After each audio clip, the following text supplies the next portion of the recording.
Saúdo a igreja com a graça e a paz de nosso Senhor e Salvador Jesus Cristo. Amém? Amém. Vamos abrir nossa Bíblia no segundo livro da Bíblia, que é o livro de Êxodo. Êxodo capítulo 14, versículos 14 e 15.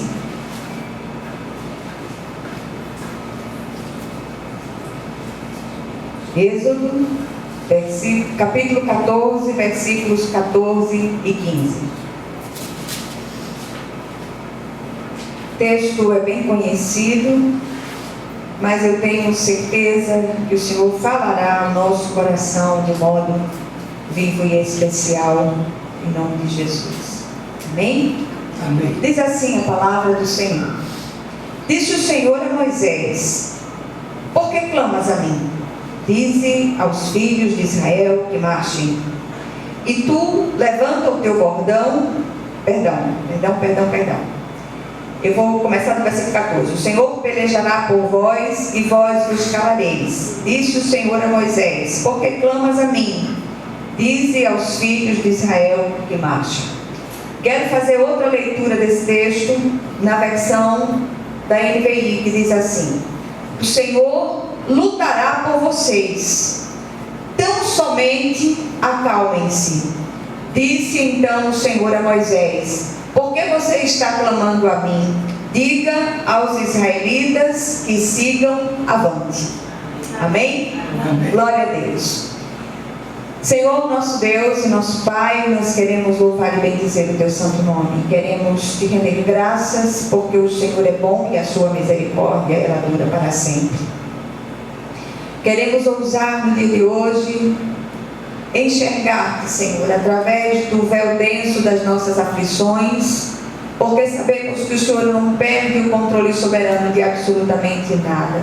Que o Senhor venha falar ao nosso coração, que o Senhor venha sondar o nosso coração, se há em nós caminhos maus, que o Senhor tire esses caminhos de nós e nos conduza ao caminho eterno. Que o Senhor possa nos perdoar das faltas que nos são ocultas. Que o Senhor revele a nós aquilo que está lá dentro do nosso coração, para que nós possamos nos colocar diante do teu altar e pedir perdão em nome de Jesus. Enche o nosso coração nessa tarde. Fala, Senhor, porque o teu povo ouve, em nome de Jesus. Amém? Amém. Eu queria oferecer o culto de hoje em ação de graças pelas respostas do Senhor que estão a caminho. Amém? Há respostas a caminho. Eu creio naquilo que Deus pode fazer e eu tenho feito nos últimos tempos o exercício de não olhar as circunstâncias, de olhar para aquilo que Deus pode fazer, olhar para as infinitas possibilidades de Deus. O desejo do coração hoje é encorajá-los a não se assombrar com as circunstâncias. E olhe que quando nós acompanhamos o grupo de parceiros de oração, misericórdia, quantas demandas, quantas coisas ali, absolutamente impossíveis de haver respostas humanas, mas a gente tem visto a glória de Deus em cada uma daquelas situações. Amém? Amém. Então, um dos episódios vividos pelo povo de Deus mais dramáticos, na minha modesta observação, eu acho que é sem dúvida a travessia do Mar Vermelho. O povo de Deus passou por muitos momentos dificílimos, momentos dramáticos, momentos em que a esperança se esvaiu, as coisas vistas, elas se agigantaram diante do povo de Deus, mas o Senhor, no último momento, Ele entra com aquela providência que não estava no script, pelo menos no script humano. E o Senhor havia feito promessas de salvamento e libertação depois de um cativeiro de 430 anos, mas Faraó continuava ali enfurecido, em perseguição a toda aquela multidão. E uma coisa que me deixa muito impressionada e que é o mais assustador de tudo, é que o próprio Senhor endureceu o coração de Faraó. Olha só. Como é que que a gente vai entender uma coisa dessa? Não havia saídas. O povo havia sido tirado com mão poderosa, depois de muitos sinais e portentos de Deus, mas o Senhor deixou para o momento final o maior dos portentos. E quando Israel chegou à beira do mar, dos lados havia uma topografia íngreme, não tinha para onde correr. Atrás vinha Faraó com todo o seu exército, e é natural sim que a humanidade daquele povo, daquela multidão inteira, muitas vezes as pessoas dizem assim: olha, aquele povo era um povo de dura cerviz, aquele povo fazia isso e aquilo, mas eram humanos, eles sentiam medo. Todos nós sentimos medos, e a gente precisa falar desses medos diante de Deus. Quando é que se imaginaria, humanamente falando, que o mar podia se abrir? Então, que cada um de nós se coloque no meio daquela multidão, que a gente faça um esforço humano e tente se colocar ali, para ver se a gente imaginaria uma saída dessa natureza. Então, fim da linha, não há mais o que se esperar. E eu preparei hoje, baseada numa das meditações da manhã, algumas reflexões para nós pararmos um pouco hoje à tarde, uma vez que nós vamos orar por causas impossíveis, para que nós reflitamos a partir do texto. Então, a primeira reflexão: quando paramos para imaginar a fragilidade humana diante do imponderável daquela situação, sentimos frio na alma.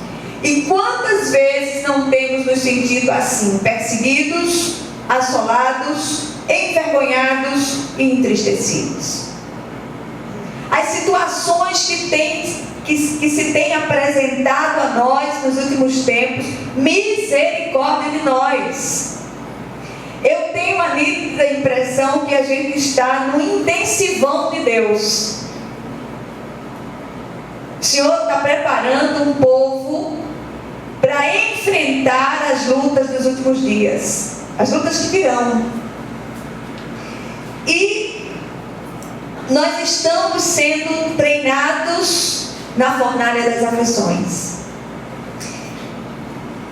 Segunda coisa: o que fazer diante de tão dura prova? O que fazer quando tudo que temos é seguir o curso, e seguir esse curso foge a toda lógica humana? Entrar mar adentro, minha gente, foge a toda lógica humana. E quem disse que as coisas de Deus têm lógica? E quem disse que nós vamos receber todas as explicações? Os crentes, desde tempos ancestrais, têm sido desafiados a crer e esperar em Deus, mesmo contra a esperança. Sabe como é que as frutas amadurecem? Pelo calor. Seja o calor natural do sol, alternando chuva e sol, ou seja pelo calor dos produtos químicos feito carbureto. Uma banana verde amadurece rápido quando exposta a determinados produtos químicos. Parece que Deus tem pressa com os frutos benditos dele sobre essa terra. É preciso que nós amadureçamos, que nós nos coloquemos à mercê do Espírito de Deus, para que ele complete a boa obra começada em nós. Maturidade depende de altas temperaturas. E todos nós temos experimentado altas temperaturas pelas aflições que temos vivido. Terceira coisa: a cada luta vencida parece nos preparar para níveis mais complexos do difícil jogo da vida. É como se nós estivéssemos participando ao vivo e em cores de um grande jogo de videogame. Esses jogos eletrônicos, normalmente eles têm níveis. E as pessoas vencem o nível e passam para um nível mais adiantado. Nós estamos fazendo parte desse grande jogo da vida. E o Senhor está nos treinando para níveis mais intensos daquilo que Ele tem para nós. John Piper diz uma coisa muito interessante. Ele disse: crentes fracos não aguentarão os sofrimentos dos últimos tempos. Dura essa palavra, dura esse discurso, quem o pode ouvir? Às vezes, eu não sei se vocês sentem essa impressão, às vezes a cama é curta, o lençol é estreito e o abrigo humano está cheio de goteiras. Parece uma história que meu avô contava. História é meio feia, não posso contar aqui.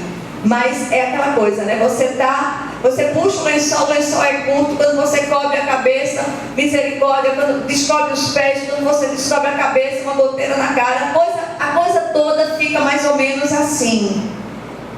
O que fazer então? Acordar? Como se isso não é um pesadelo, mas vida real? O que temos a fazer é uma coisa só: correr para o esconderijo do Altíssimo, abrigar-nos à sombra do Onipotente até que passem as calamidades. Há sempre a possibilidade de um mar abrir-se diante de nós. E o povo de Deus precisa se reacostumar com os milagres. O milagre foi tão banalizado nos últimos tempos por alguns grupos que forjam milagres, que o verdadeiro ou os verdadeiros milagres foram sendo perdidos de vista. Mas como crentes em Jesus, nós precisamos esperar e contar com os milagres de Deus. O Senhor é o Deus que operou no passado e o Senhor é o Deus que opera nos nossos dias. Ontem nós falamos a respeito do texto de Josafá. Josafá se viu às voltas com 3 exércitos poderosíssimos que se levantaram contra o pequeno reino de Judá. E ele olha e ele sente medo. O medo faz parte, mas nós não podemos nos paralisar por causa dos nossos medos. E o rei Josafá clama ao Senhor, congrega todo Israel para orar e jejuar, até que a estratégia de Deus vem e o Senhor diz: não faça nada, essa peleja não é vossa, é minha. E o povo começa a glorificar o Senhor, e o Senhor bota emboscadas entre aqueles exércitos e eles se destroem entre si. Não havia saídas humanas para aquela situação, mas a saída é o Senhor. Aqui a saída é o Senhor. Outra situação absolutamente dramática, uma multidão absurda, saída do Egito, Faraó enfurecido atrás. O que fazer diante disso? O que fazer diante da situação onde tudo que você tem é seguir em frente? Você não pode parar, você não pode ir para o lado, para a direita, para a esquerda, para trás. Você não tem como estagnar, você tem que seguir. Como seguir? Se aquilo que está sendo proposto a mim parece uma coisa absolutamente ilógica, mas o Senhor disse para seguir, então siga. Então, meus amados, quarta coisa, a gente para aqui e pergunta: difícil? Não. Impossível sem o sobrenatural de Deus. Numa medida ou noutra, estamos todos enfrentando o Faraó e seus exércitos, em seus múltiplos disfarces. São guerras internas e externas, são ações paralisantes que nos tiram o fôlego. As perguntas são muitas. Por quê? Para quê? Qual o propósito? Por que comigo? Por que na minha família? Na verdade, temos muito mais perguntas que respostas. E aí, o que é que a gente vai fazer? Esperar pelo Senhor. Você pode fazer alguma coisa com relação ao que você está vivendo? Eu não posso. Mas os meus olhos, assim como os olhos do rei Josafá, estão postos em Deus. Eu tenho que subir aqui semana após semana, eu tenho que ouvir as pessoas, eu tenho que ministrar as pessoas. Mas há uma demanda diante de mim, há muitas demandas diante de mim. O que fazer diante delas? Seguir o curso. Avançar na força força que só papai pode suprir. O que nós aprendemos com esse texto? Apesar das dores e lágrimas que invariavelmente temos derramado às ocultas, todos somos desafiados a seguir o curso do que parece absurdo e fazer isso na confiança de que o Senhor não perde o controle de absolutamente nada. Sigamos sim, e não nos assustemos com palavras ou circunstâncias. Aprendamos a treinar os nossos olhos para ver o Senhor, para enxergar o Senhor através do véu denso das nossas mais profundas dificuldades. O Senhor é Deus. Ele não perde o controle soberano de absolutamente nada. Às vezes, é preciso que passemos por situações dramáticas, porque até isso tem propósito de Deus. As travessias mais dramáticas, é a segunda lição do texto, invariavelmente nos levam ao centro da vontade de Deus. O Senhor ordena ao povo que marche. Ele manda que siga avante. Essa palavra foi para o Israel do passado. Essa palavra é para o Israel dos nossos dias.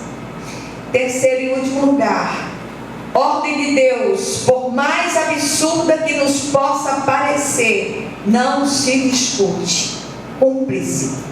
Sigamos, pois, e esperemos o que o Senhor fará. Amém? Nós vamos orar uns pelos outros, mas o desejo do meu coração é que o Senhor, Ele aplique essa porção da palavra a cada um de nós hoje, em nome de Jesus. Amém.